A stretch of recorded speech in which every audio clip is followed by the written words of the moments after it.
This is the GOAT Level Podcast with your host, the GOAT, the legend, the hero, Van Pugh. Man, rest in peace, Kobe Bryant, for sure. Man, this is sad. I just can't wrap my head around it. I just have not wrapped my head around it at all. And it's been a very dark and gloomy week. And it's all started with on Sunday finding out that Kobe passed away. I'm like, yo, I found out on the road from Philly. I was in Philly doing stuff I ain't supposed to be doing. And I was coming back home and I get a text with a screenshot that said, breaking news, Kobe Bryant dies in a helicopter crash. I'm like, what?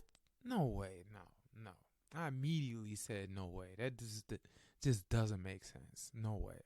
No way that just happened like that. No way. And I was just frantically checking for new developments on this, other news sources and other people reporting. I couldn't find anything.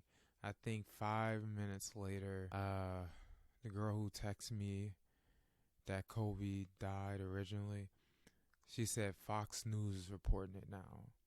And then I think a few minutes later, I started seeing even more sources come out and say, yeah, Kobe died. Kobe died, and at least 3 other people were on the plane as well. It took me a while to find out that I think by the time I got home,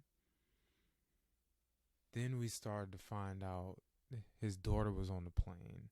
I think by the end of the day, or maybe the next day, we find out there were 5 more people on the plane.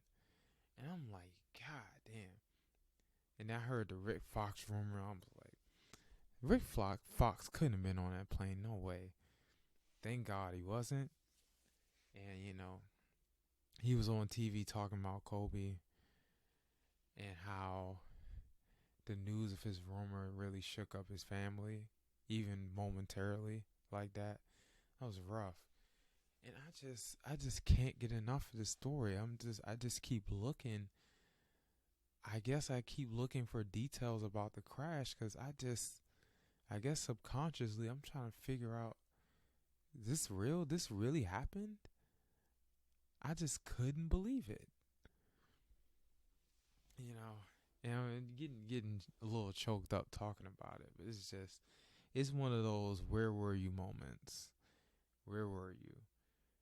Of course, I was coming back from Philly. Ironically, the day before, the Lakers were in town and LeBron passed Kobe on the all-time scoring list. I didn't think much of it. I was like, okay, congrats. I didn't really think much of it. I was already thinking about how LeBron could pass Karl Malone and Kareem. I wasn't even thinking about how he passed Kobe. I overlooked it. But when I was going into Philly, that's all they were talking about. How Philly won and how they didn't have Embiid. And yeah, LeBron broke the record, but the Sixers played so well. And that's all I heard on Philly sports radio. And then, I guess when I found out about Kobe dying when I got to like Baltimore-ish. So I didn't really hear the Philly sports radio. It was ironic because Kobe was from Philly, and as I'm recording this right now, they have the Lakers and Blazers, and they're doing the Kobe ceremony before the Lakers and Blazers.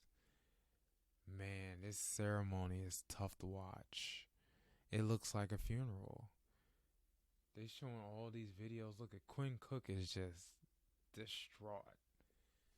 People crying and Usher singing, Boys to Men singing. It's just tough. I've never seen anything like this. I haven't seen anything like this since like Michael Jackson died. even that wasn't like just maybe it was the way Kobe died and the age that he died. Maybe that's why it's such an overwhelming amount of support for him and just overall sadness. It really did hit me though, because no one expected to lose him this soon. But what that situation taught me was two things. One, like everybody else, if a person like Kobe can die suddenly, any of us could die suddenly too. And you just come to grips with your own mortality. I just saw LeBron crying, so I gotta focus. You come to grips with your own mortality and that you can die any day. Any day. Any day. It could be a wrap for you. Now, Kobe had flown helicopters hundreds of times. And just that day, just something didn't go right, and boom, it's a wrap. It just makes me feel bad that I don't like keep in contact with nobody. Like I just keep to myself, and when folks sit up here and die, man, it's gonna be too late. I don't know why LeBron's grabbing the microphone. I don't know how can he keep his composure. But seriously though, it's just life is too short. And I'm thinking about my little feud with my coworker, and I'm just thinking about it. And I'm like,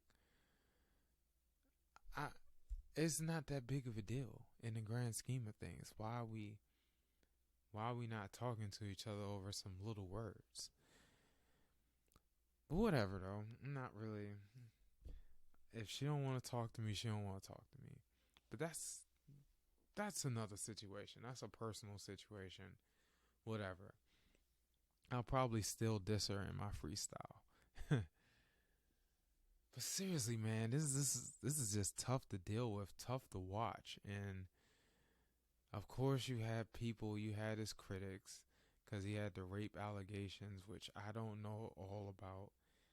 I don't know if he did it or not. All I know is this. He learned from it, he grew from it, he worked on his marriage, and he became a man that a lot of people admired. You know, in basketball standpoint, I wish I had his work ethic.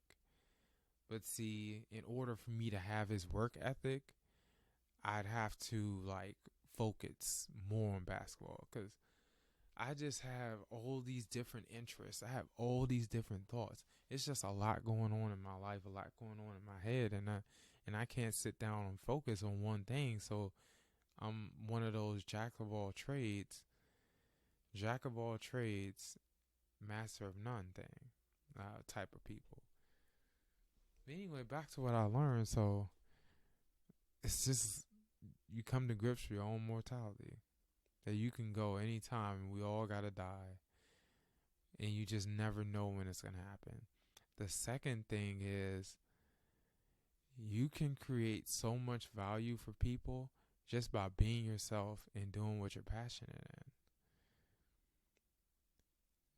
Just seeing that just shows that, I shouldn't put myself in a box. I shouldn't do things I don't want to do just to fit in and just to play safe, when I can be the best version of myself and can better positively affect people when I'm doing things that I love and when I'm doing things I'm passionate in.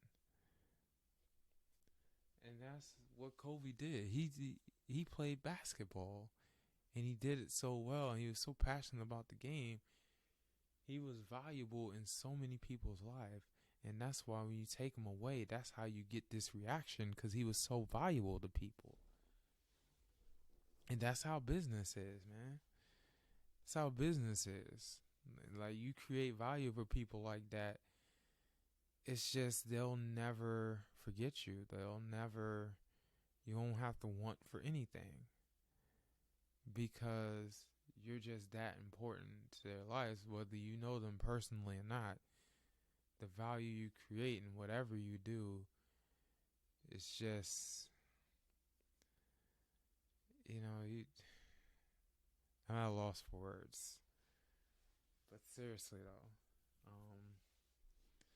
just do what you're passionate in. Just do what you're passionate in, and do try your best to improve and be your best self, because doing that affects so many people. And I'm just looking at my life right now, and I'm in a situation where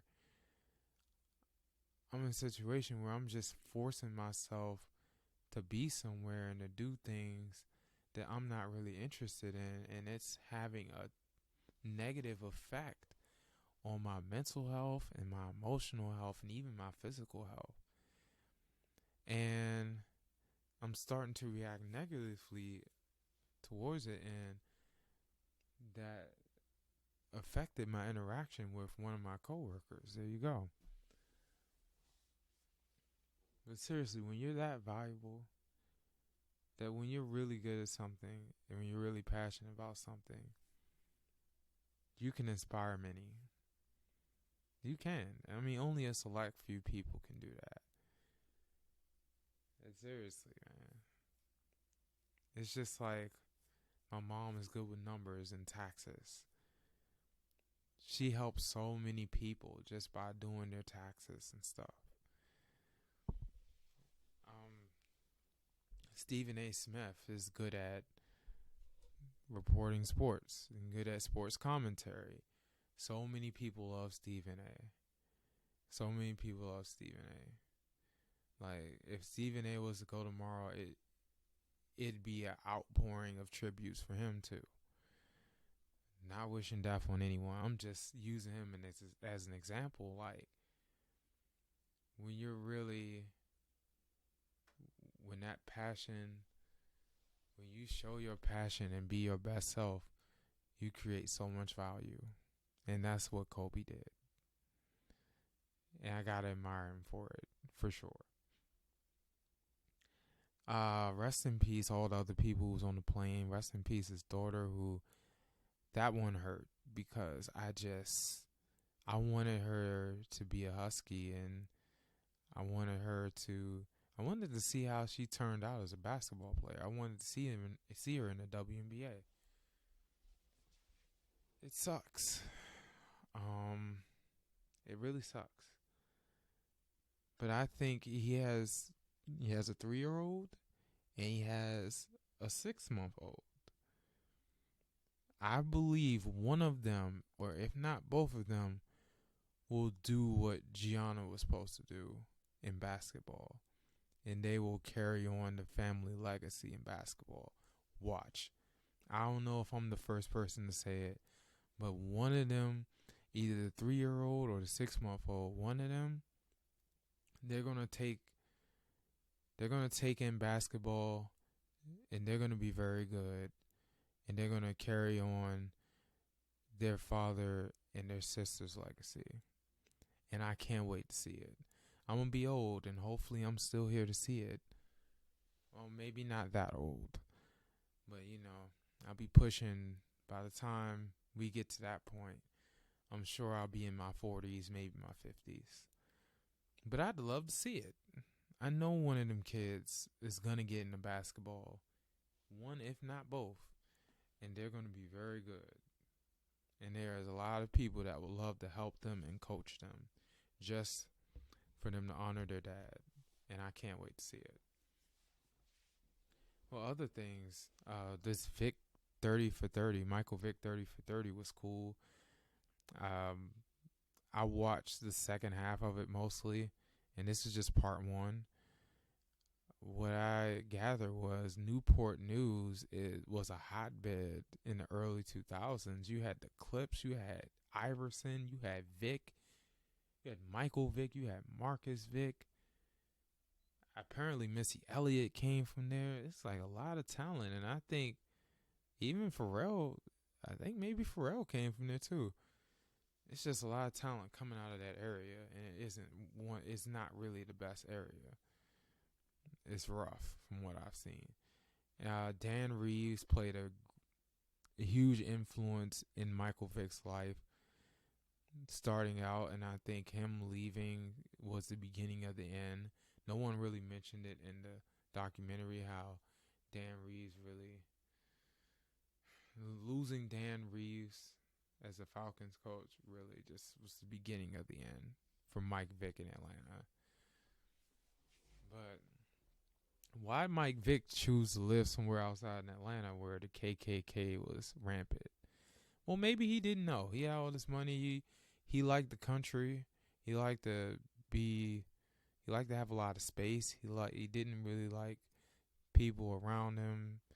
I guess where he's living. He just wanted to be a country boy. And me, I'm a city boy. Like, I like all these people around me. I don't need much room to live because I stay in my room anyway. So, I mean, he had the opposite mindset. Oprah did a story out there about the KKK being where Vic was in Atlanta. And this friend told a story how some white person said, "Are you lost, boy?" or whatever. I was like, damn, that's scary. That's very scary. They talked a lot more about race than I expected, which is fine. It's hard to not discuss Vic without discussing black quarterbacks and how they were perceived. Donovan McNabb had input on it because he was in it. He was living it.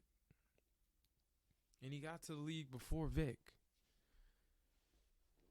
I mean, it was a good documentary, and it was only part one. It's just, I think part two is going to be what happened after the dogfighting thing. And then what happened with the Eagles and what he's doing now. I think that's part two. But it's just, from what I gather, this is a pretty good documentary. And he had the wrong people around him. He had the wrong mindset in the locker room. And he had a head coach, Jim Moore, that didn't hold him accountable. That's why he didn't last long. So, that's cool. Oh, and one thing I love seeing was highlights from that 2004 NFC Championship where the Eagles beat the Falcons and went to the Super Bowl. Man, some of them hits Brian Dawkins was laying out, I was like, dang, man, Brian Dawkins was like that. I was sitting up there like, ooh. I was dancing with it. I was like, man, this man Brian Dawkins like that. Good Lord. But I can't wait to see part two. I don't know when they're going to show it, but we'll see. Before the Kobe thing happened, I was going to do a show, and I was going to talk about Antonio Brown, but is it worth talking about, honestly, man? Like, he went on house arrest. He's out of house arrest to take care of some obligations. He ran out of jail as soon as he posted bail. I think bail bond, the bond was $110,000. He paid $10,000 to get out. This dude has been wilding all year. This dude has been wilding for like the past 6 months. It's always something with him. And I'm at the point now, it took me longer to get to this point, but I'm at the point now where I just feel bad for him. It's like something's wrong. Something's really wrong with him. And I can't even laugh anymore. I can't even be entertained as much anymore because I feel like something's wrong. I guess we'll find out soon enough. I just hope he isn't in jail for a long time. I just hope he ain't going to end up dead soon. I just hope he turns it around and gets the help he needs.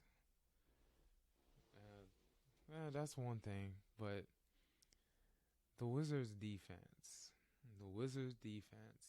is still trash, and they're getting blown out by Atlanta, who is just as bad as they are, but they got Trae Young.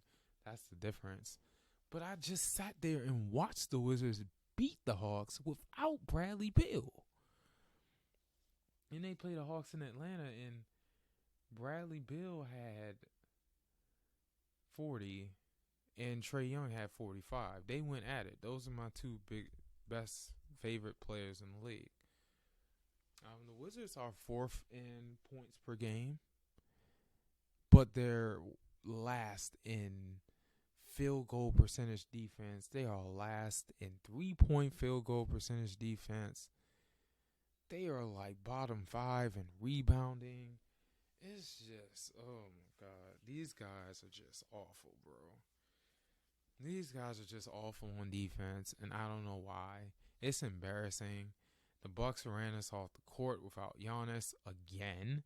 This is the second time, at least within a year or so, or within 2 seasons, where Giannis was out and the Bucks still blow out the Wizards because we don't play no defense. Now, Bradley Beal got snubbed from the All-Star game. I thought it was a given he was going to be in an All-Star game. Then to find out he wasn't, I was like, how in the world did that happen? What, should I blame the fans? I mean, they only vote for starters. I could blame them. Do you blame the players? No, they voted him as a starter. So who's left? With the coaches and the writers? Whoever else decides that. They didn't have him in the All-Star game. It's one thing to not have him as a starter, but not have him in the game in general. He's averaging pretty much what Devin Booker's averaging. He's averaging like 26 a game and 6 rebounds and stuff like that. Devin Booker got snubbed too. Devin Booker over CP3 would have made more sense, but hey, CP3 is doing the best he can with a team.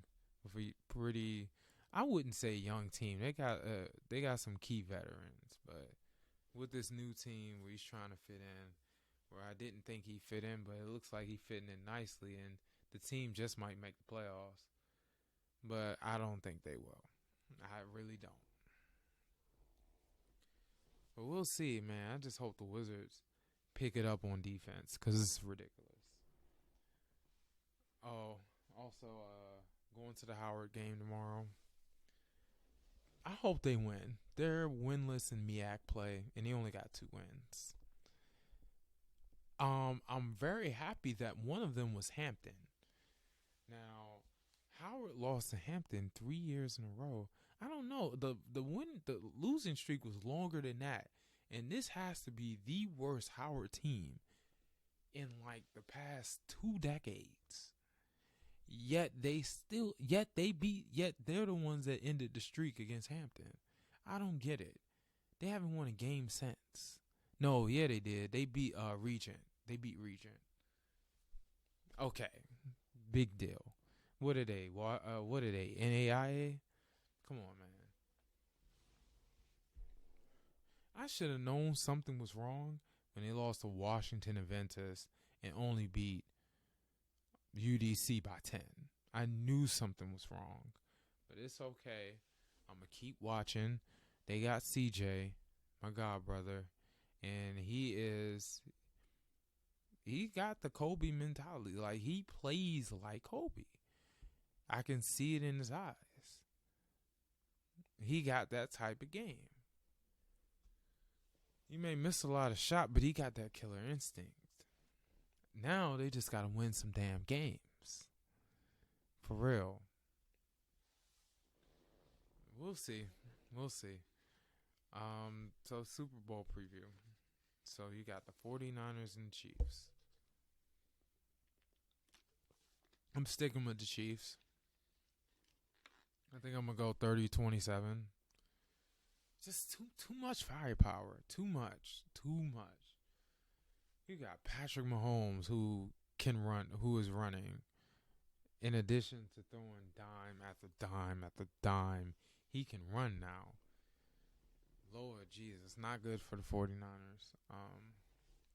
49ers got a great pass rush, which helps a nice secondary, but it's too much. Too much Patrick Mahomes, too much Damian Williams, too much Tyreek Hill.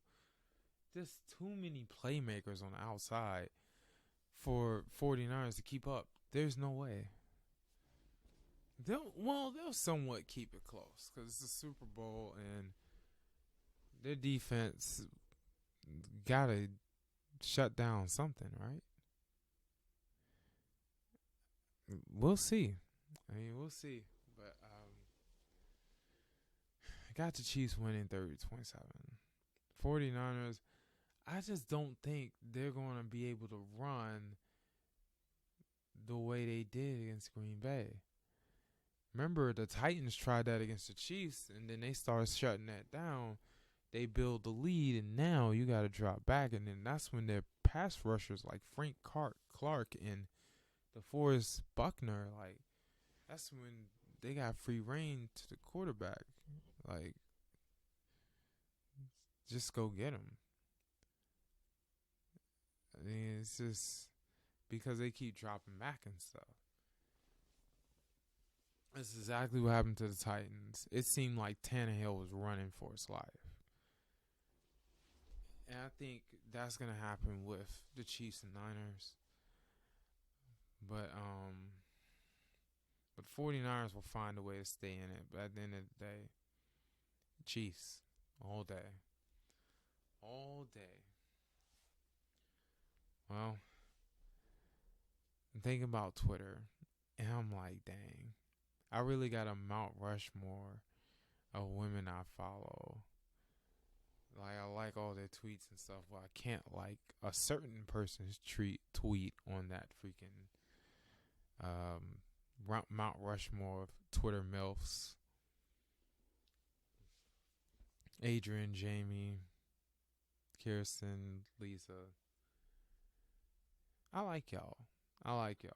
Keep doing y'all thing. I was going to freestyle. I'm feeling kind of tired. Shoot, maybe I'll spit it later and then just throw it on the track. We'll see. If you listen to the freestyle, just tell me what you think and all that, and I'll be cool with it. And I'm out. Peace. Thanks for listening to another episode of the GOAT Level Podcast. Make sure you share, subscribe, and get money.